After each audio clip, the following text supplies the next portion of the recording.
Have a great day everyone. अस्सलाम वालेकुम, ईद मुबारक। ईद मुबारक। आ जाए तो माँ की अवस्था वाला सुनने दे।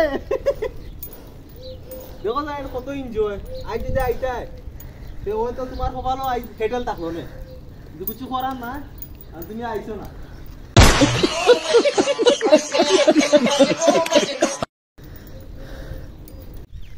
ওহে জাহিদ মামু কি অবস্থা ভালো আছেন না রে?